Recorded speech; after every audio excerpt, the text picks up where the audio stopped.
Welcome everybody to the Healthy Pod. I am so excited for this episode because we have a surprise guest on. I don't know what we're talking about. This guest just said, come on, we're going to riff, we're going to roll, we're going to have fun. And I am trusting the process. Our surprise guest is Rachel Lung-Quantz. Welcome, Rachel. Hi. Okay, so you can't see me yet. I feel like this is a radio show. Because I decided to be more dramatic, and it's because you haven't seen me in you haven't seen me in forever, but you haven't seen me in at least 6 months to a year. For sure. I was like, why not even just get your reaction? Not like I've gone through any transformative plastic surgery, okay? But just you haven't seen me in forever. So I was like, let me not even give her me on camera, and then get that on your podcast. You know what I mean? So yes. Here we go. I'm going to get rid of my camera now. Oh my God. I love you know the things that we do. We're so silly. You look great. I miss you. Me too. Again, I have not had any plastic surgery. It wasn't a grand reveal of before and after or anything like that. But I just feel it's been so long since. Oh, and I have this little, not that I ever use this, but I feel like if there was ever a time to use this, I have one of those lights that they change, from warm to bright white like the ring lights to the medium. And I never use that ever. But I thought if there's any time to bring it out, as it was literally in the archives, I was like, now's the time. So you can see it a little bit if I move my head. See right there? I do. So I attribute that to my maybe glow that you're speaking of. Oh my goodness. Anyways, because we could riff about all things, everything forever. So I'm so honored and excited to be talking to you, especially on your podcast. And honestly, I was quick to be like, Nicole, you and I just need to talk. We just need to be on the phone and have probably an hour to 3 hour conversation about what's been on my mind. Yes. But I was like, I know you have this amazing platform. And so many times after you and I talk, we're like, damn, if only we recorded that. Oh my God, I was like, fine. Let's come on your podcast. Now, this is, as you've shared with your listeners, I don't know what you say, but as you've shared how uncomfortable the start of podcasting has been for you in your life. Yes. It's even more uncomfortable for me because I'd say naturally you are much more articulate than I am always, because we'll explain how we know each other in a bit. Okay. But you've been on podcasts before, other people's podcasts. Yep. I have never. My name has never been on a podcast search engine. There is a first time for everything. There is a first time. This is weird. I feel like people can already see the light. Your smile is literally lighting up people's screens because you can tell the warmth and the love. So I love that you're here. I love that we're going to chat. I love that we're going to be vulnerable.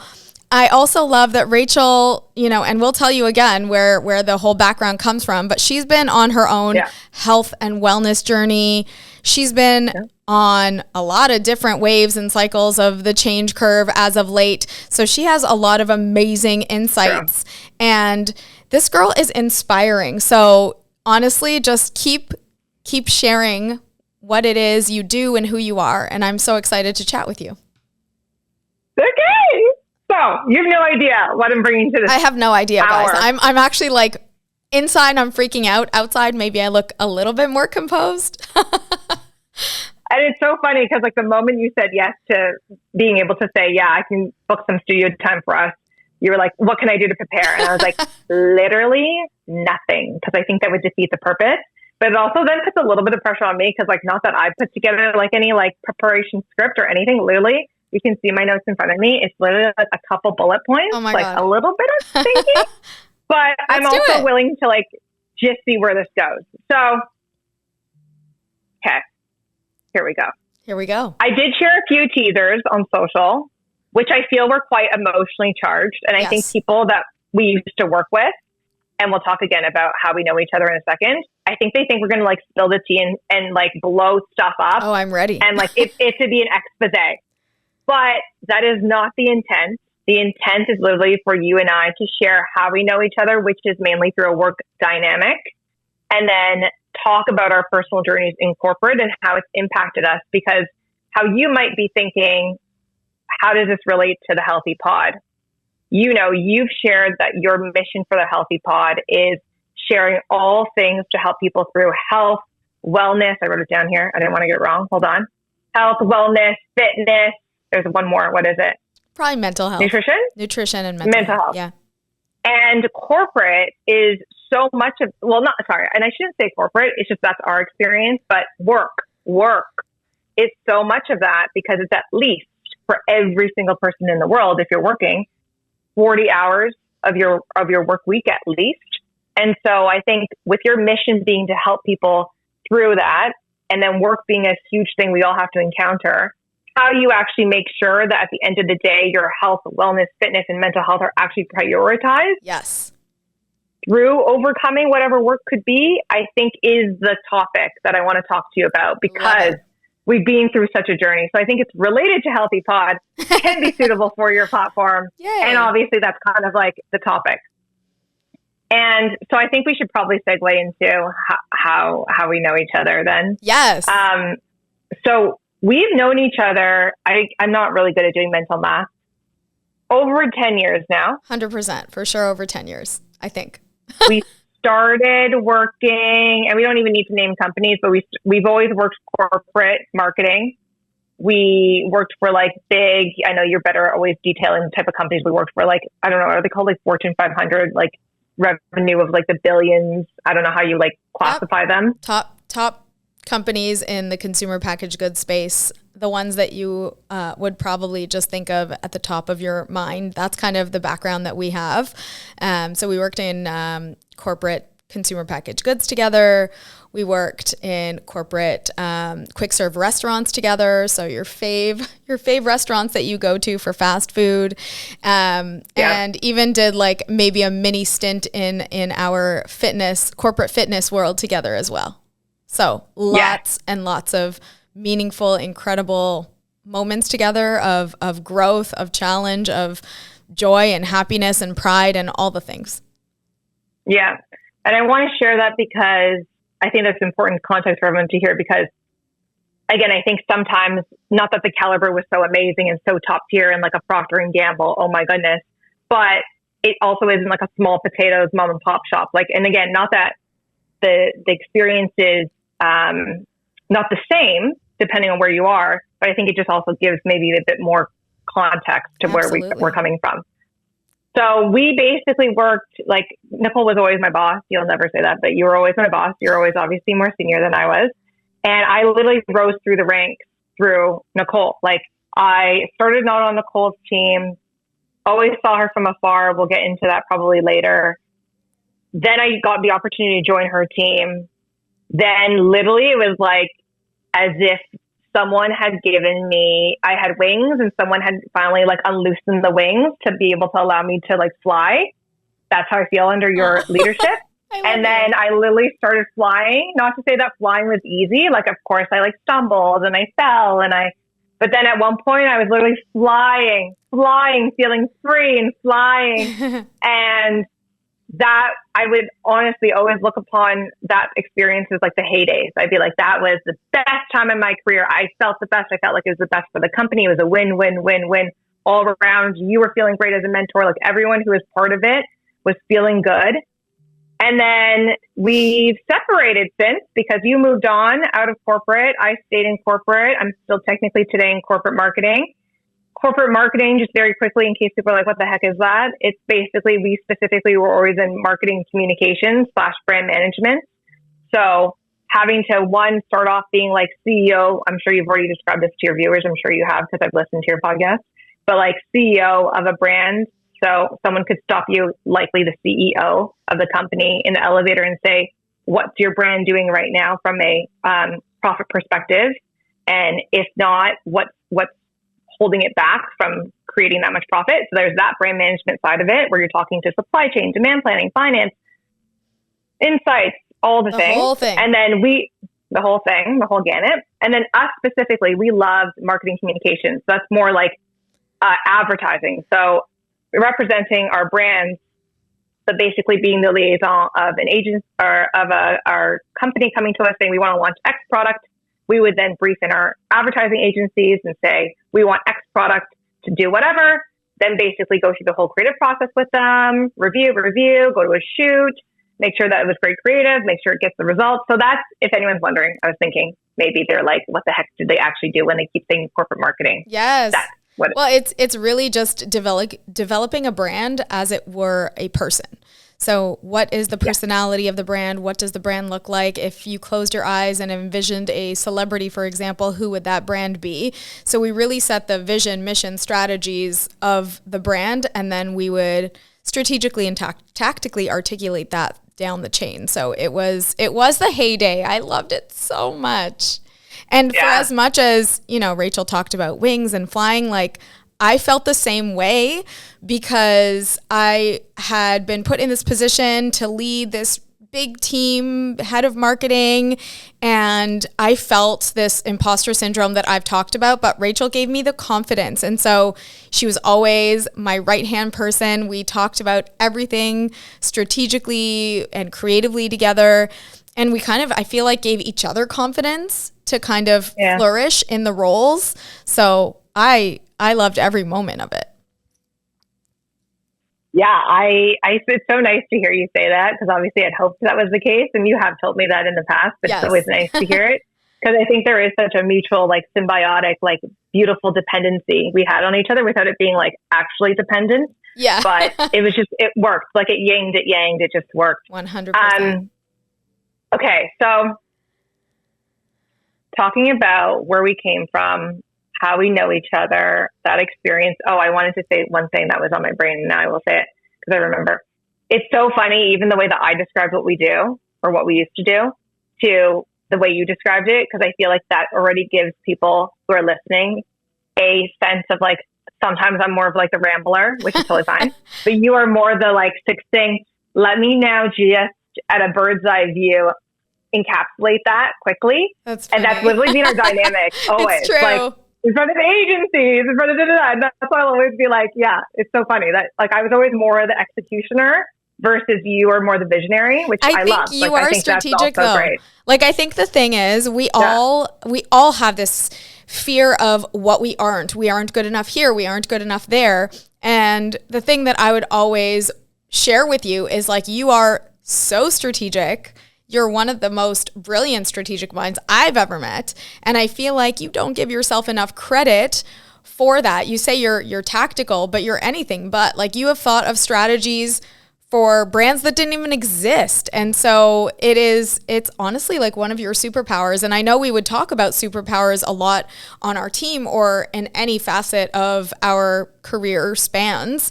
And I think, finding that personal brand and that superpower is so incredibly important because then you can really unleash it and succeed in whatever it is that you're looking to do.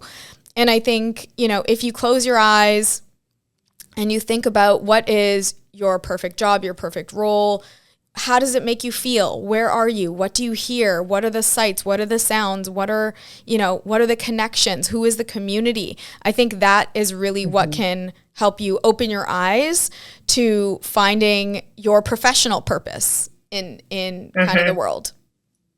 Mm-hmm. So you guys, this is what it was like over the years. I'm just jotting down notes, just like, and reflecting upon it. No, that's exactly right. I think you're bang on. Okay, so I kind of want to get into like the nuts and cranny now of, I don't think that's the right saying, but we're going to move on, of what it is that we're talking about specifically. So okay. I'm going to get right into it. Do it. I started a new company recently. I'm 6 months in, which is crazy to say, and getting to know the corporation, everything work-related, learning curve, whatever. And then obviously with colleagues, getting to know also, culture and different people and personalities. I had an opportunity last Thursday after hours to have a conversation with some of these colleagues. And there are two that I've actually really gotten to know, and I feel really good about trusting their opinion and that they're telling me the truth when we're talking. And I like to pry because I like to know. And I had a conversation with them about what were your first impressions of me? And I was like, give it to me straight. Like, don't sugarcoat it. I know I'm in front of you. It might be awkward. It might be uncomfortable, but I really want to know because I just want to know. Like, if it's positive, if it's negative, and I don't want to just hear the positive. Yeah. And I knew obviously like that could open like very vulnerable stuff to hear back, but I wanted to know. And they said, do you really want to know? And I said, yeah. And they said, okay, well, two people, separate opinions, but ended up, I'm just obviously putting it together as the overall feeling that they shared. They said, really happy, really bubbly, exactly what you said, Nicole, of already, like probably what hopefully people can gather from me so far. Really happy, really bubbly, a lot of energy. Followed up by, which made me think it cannot be real. She's fake. She has an ulterior motive. Oh my God. Fake, not real, has an ulterior motive, and cannot be trusted. How did that make you feel? So now they said, no longer. Okay. I realize it's authentic. Great, thanks. 6 months later, glad I showed you it's authentic. Finally. But this is what I want to unpack with you, because you also know, and I'll share openly, like the similar first impression feedback we've gotten along the way. And I think your story is different than my story. So here's what I'll say to answer your question of how does it make you feel? And I think, again, this is what I really wanted to talk about here on the podcast, linking back to health, fitness, wellness, and my mental health. 10 years ago, maybe even a year ago, maybe even a month ago, if we're being real, okay? I would have heard that and I would have taken it very personally. I would have been very hurt. How could I have made you feel like this is fake, like this isn't real, like I have an ulterior motive, like you think I'm out here for your gain or to gain something from you? Like, what does that even look like? I don't even understand. Yep. To give you all those reads, what the F have I done wrong to make you think those things of me? And I always, you've known this about me, I internalize, I take it very personally, I get very hurt. And I actually think, what is wrong with me to have caused this? And I would spend probably time in therapy, unpacking, what have I done wrong? How do I make sure I can course correct this the next time someone doesn't get those negative perceptions? I like the positive of bubbly and happy and energetic because that is true. But the things that are not true, how can I fix it? So that's how I would have reacted a year ago, 10 years ago, a month ago, if we're being real. And it sickens me, actually, because now I'm on the other side of it, to realize that's how I would have really taken such interpretation of me because of how much power, technically, I'm giving anyone, these people, but anyone. Yes. And I think that's a good point to stop at for a second, to really explain the gravity of like how much this has impacted me in my life.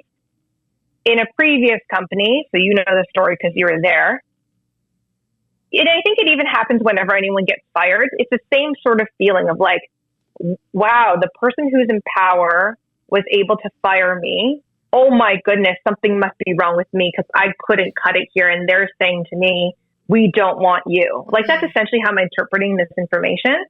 And so it would happen for not anyone necessarily just like me. I think it happens to anyone to have these natural human feelings. Of course. When you get fired in a job.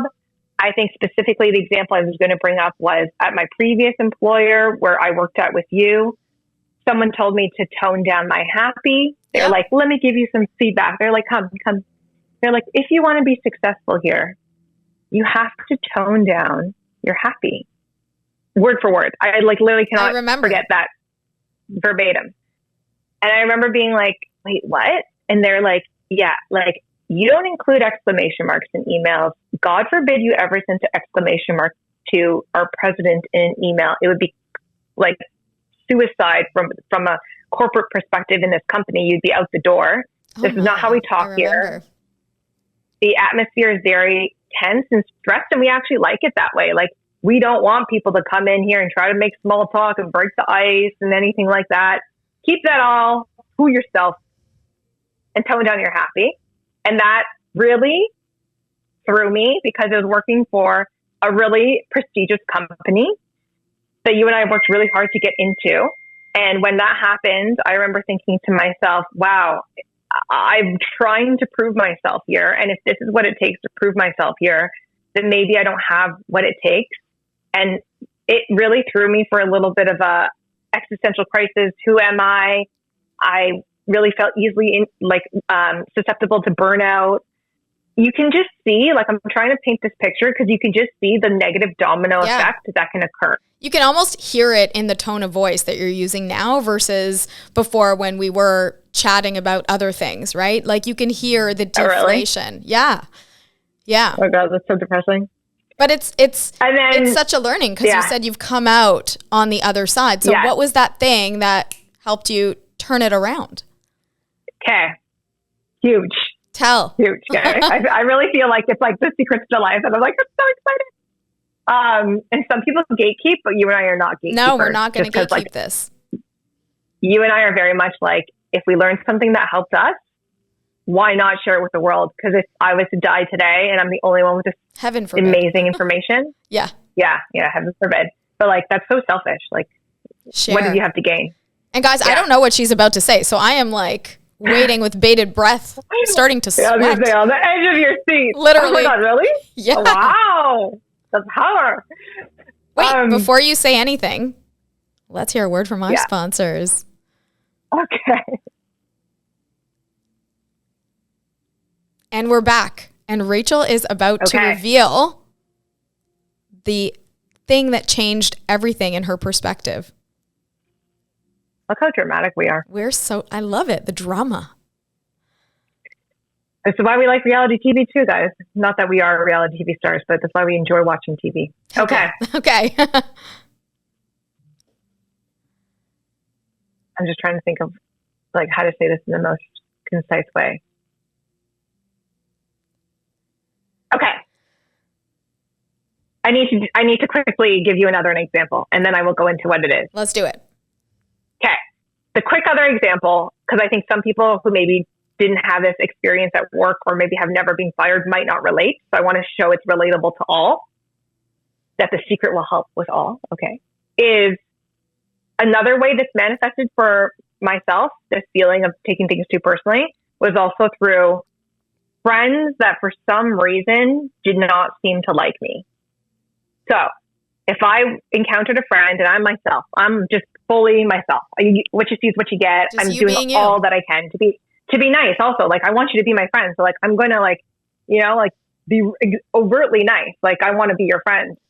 And I just don't seem like they're like giving it back to me. Like, they're one word answers, kind of the cold shoulder.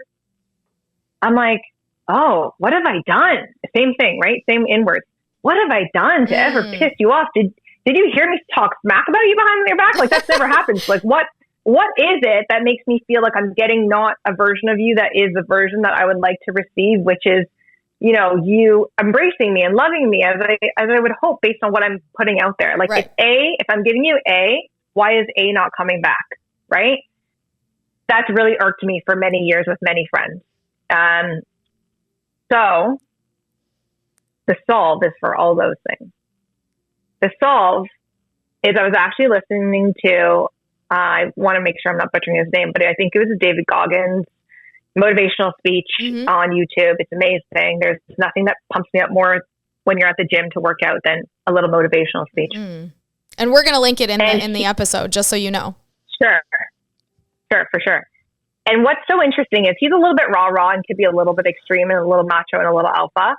Just a little context, so take it with a grain of salt. But one thing that I really like that he said is his quick story briefly, just because I think it's important, is he's, a black man who wanted to become, I think it's a U.S. Navy SEAL, never had been done before.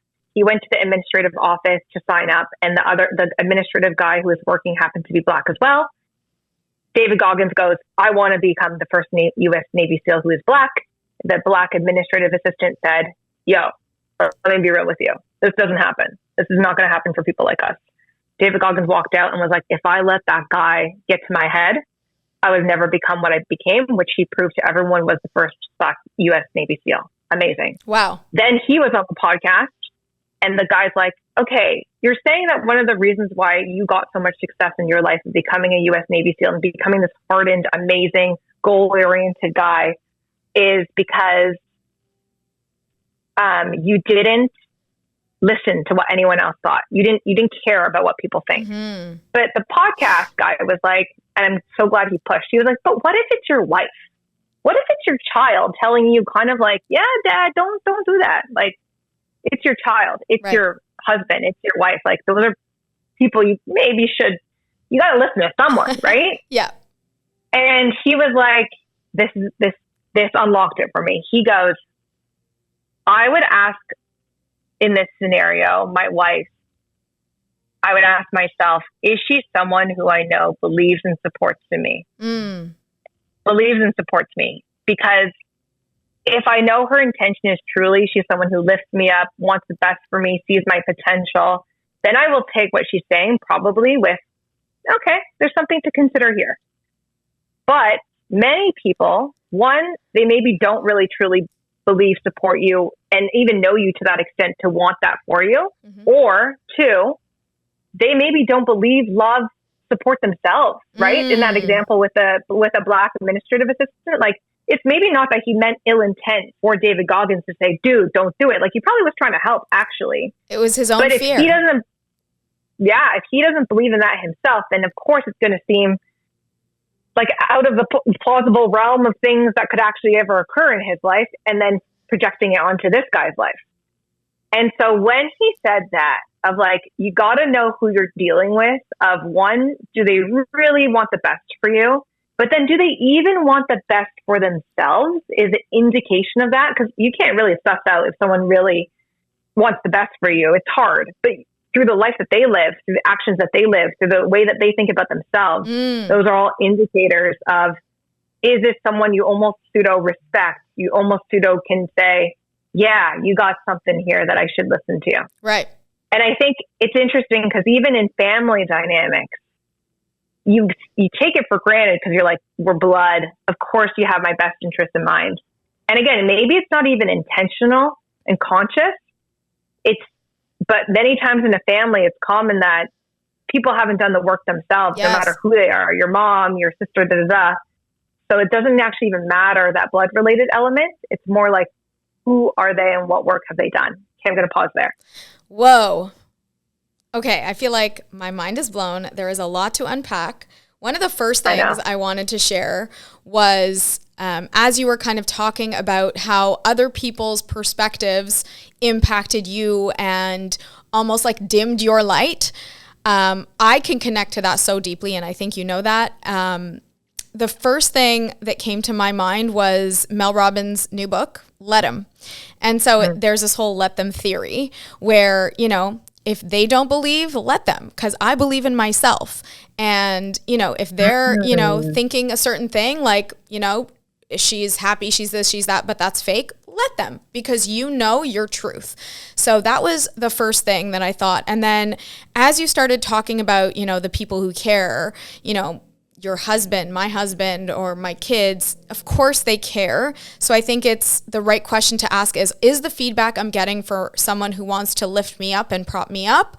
Or is it someone who wants to dim my light because they aren't confident, because they have some issue? So I actually started thinking about bullying, even in the playground, even like for my kids or even younger than my kids.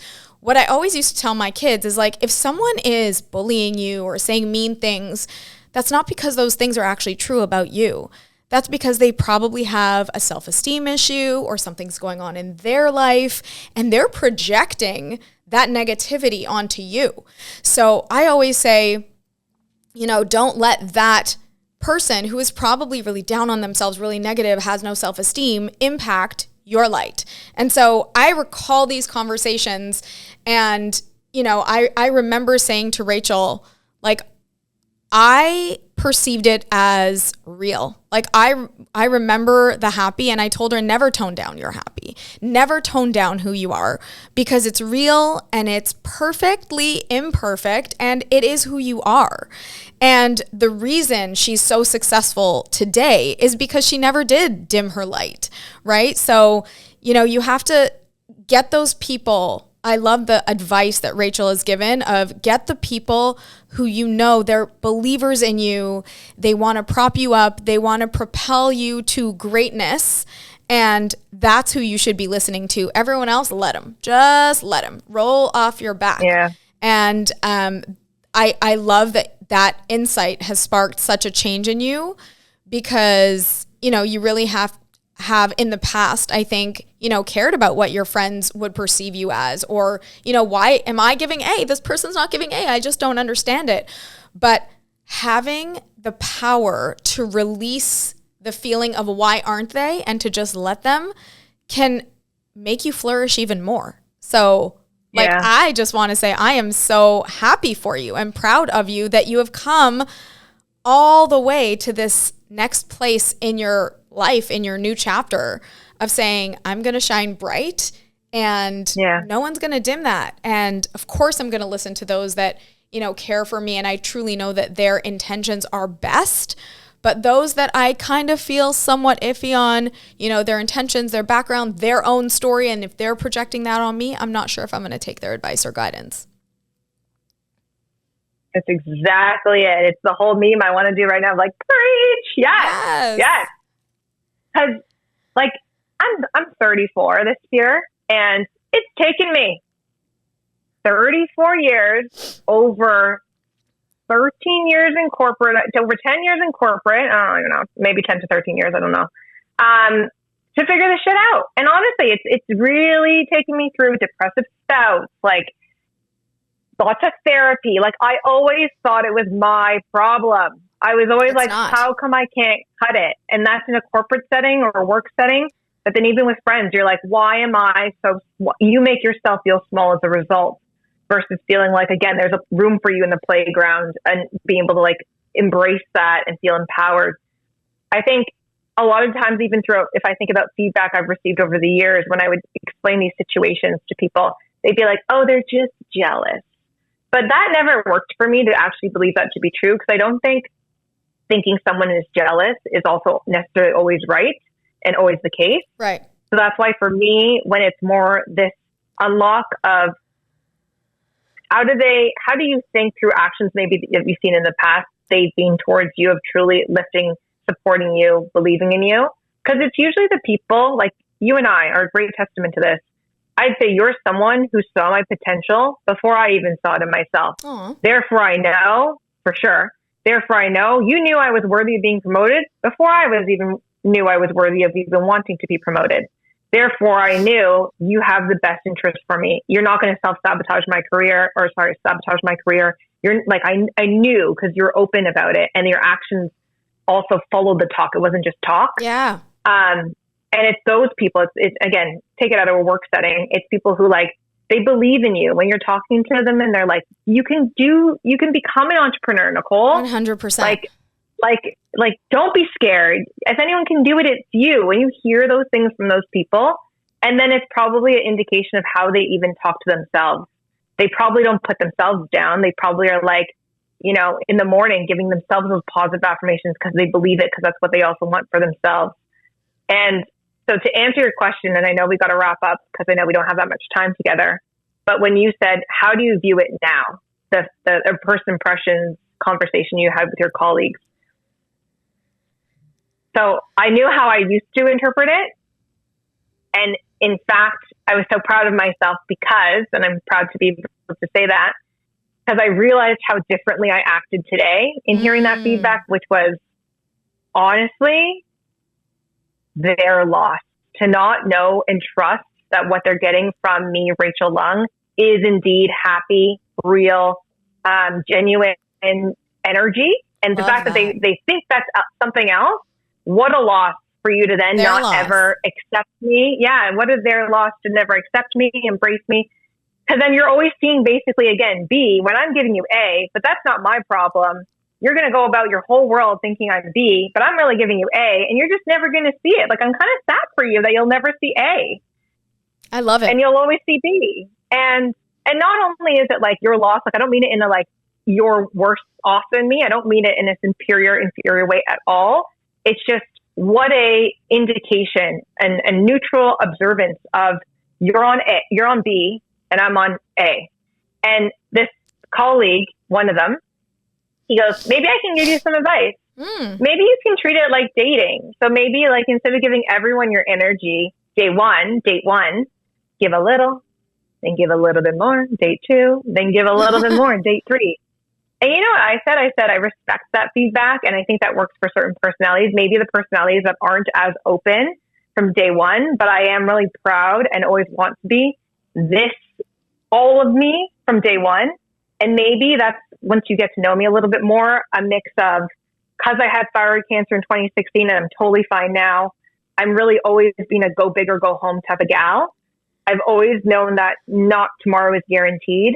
So for me, why would I play your game of giving you a little sprinkling of me in day one, when for me, I'd rather give you all of me on day one and know if it's something you F with or not.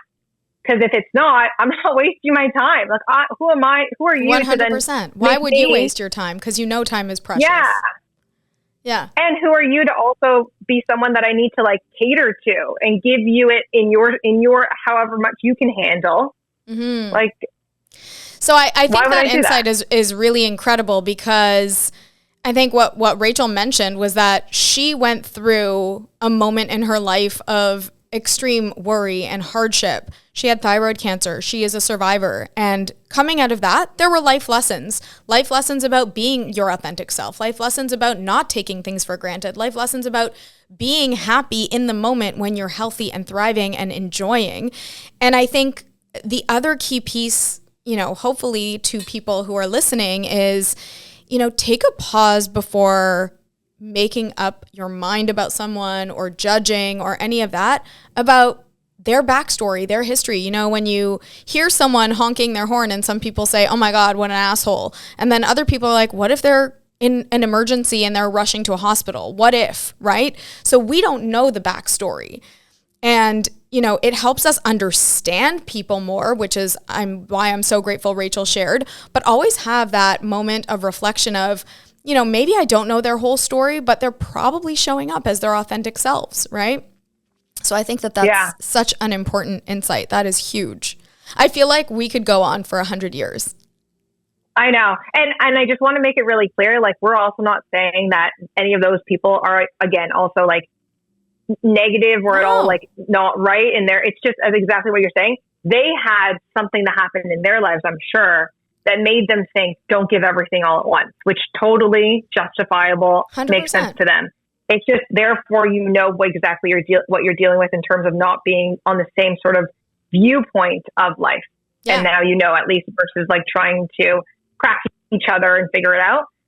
I do think we need to stop, to your point. I can feel it, the energy. You're like, Rachel, let's wrap it up. But also, just to conclude, because I think it also opens a can of worms for the future, and I don't think we got to talk about it today, is like, you're also someone with a really strong personal brand and presence. I wanted to get to like yes, first impressions of you. I know what other people think of you. Ooh. How you through the years have also probably maybe sometimes internalized that. So much. And then the second thing also was sharing. I know exactly why it is also the way that I am, because of also so much stuff that's happened in my upbringing. And I'm happy to share. And I know you've shared too with your dad and everything like that already on the podcast. But I think it touches upon what you said of like, when you actually get the honor of knowing people's story, then even who they are does make sense. Because am I maybe a little bit like, not that it's an intentional choice, but like maybe overcompensating for maybe, not being as outgoing when I was little for whatever reason, which I'll share in the future for sure. So like, it's like when you know. Yes. But anyways, there's so much. So here's what I would say. I would propose a part 2, a part 3. I feel like Rachel has always inspired me she's pushed me. Like, not only have I kind of encouraged her, she's also encouraged me to do the things that scare me the most, to do the things that I felt uncomfortable and I feel imposter syndrome. She's the one who's encouraging me, even on this podcast, saying like, you can do it. If anyone can do it, you can. So here's what I would propose. Firstly, for sure, a part 2, because I want to know what they're saying about me. But then I also want you, like, as if you'll oblige, a regular guest on the pod so that we can dive in to all the things from life and love and work and corporate and mental health and physical health. And I know how important, being physically active and in fitness is to you. So I would love to have you on again and again and again. I would love to. Yay. I would love to, because you've already broken the ice for me and my podcast experience. Somehow I got through this without stumbling. You did amazing. And fighting in fear. And also, because I had thyroid cancer, something that, your business, I think, is interesting in the, the Ozempic world. Mm-hmm. What do you call it? What do we call this? The GLP-1s. Anyways, GLP-1. I have a hot take on it. Oh. That I want to share too in the future. Okay. Especially because I had thyroid cancer. Absolutely. I love it. So that means there's definitely going to be a part 2, 3, 4 and beyond. And Rachel's going to be a regular on the pod. Yay. How exciting. Oh my God, I love it. Okay. Well, thank you so much for coming on. I love hearing you speak. I love your stories. I love your insights. I love your learnings. And I love the growth, because from the minute I met you, firstly, I knew you had the light and you were so incredible. Just to be around, just to be in your presence is like the best experience ever. But now to have the opportunity to get to share that with people is even better. So thank you so much. Love you. Thank you for making this possible and having a platform to be able to share. I can't wait. Yay. Well, we'll see you soon.